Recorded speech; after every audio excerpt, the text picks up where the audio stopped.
cartéis ben grandes para anunciar o inicio da tempada oficial de descontos copan dende esta mañá os escaparates. Si, hoxe comezaron as rebaixas en todos os comercios. Si hai que gastar, se gasta, pero é solo mirar por hora.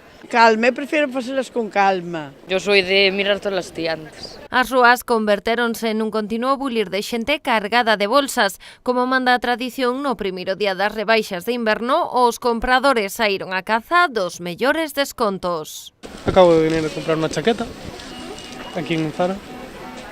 Viera por internet e non sei, pensei que venir a comprar. No, hoxe había moitísima xente, pero bueno, ainda así quedaron moitas cosas por comprar, entonces volveremos. Pero es que había mucha cola, por eso ya salimos y ya ni entramos. Con los niños ya no vale la pena, está muy lleno, muy lleno. Quería ella una chaqueta de tal, pero ya estaba en nueva colección.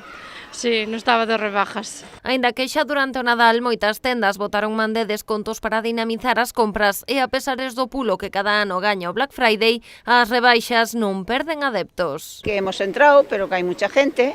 He estado mirando por aí, hai bastantes cosas. Hay mucha gente y tal, pero bueno, yo prefiero venir en otro momento porque ahora está todo tan revuelto y tal. O sea, yo de lo que buscaba está todo.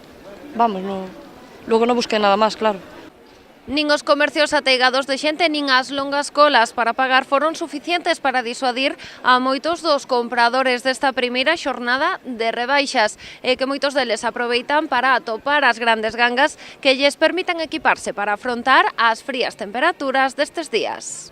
Unhas chaquetas que estaban moi baratas, uns tenis, o mítico para ahora para o frío. Un xersei, uns pantalóns sobre todo, que é o que máis para o frío, combater o frío, o que máis nos falta por comprar. Os consumidores aproveitan os descontos e tamén os comerciantes que agardan que esta etapa axude a recuperar os ingresos dunha campaña invernal que non acompañou.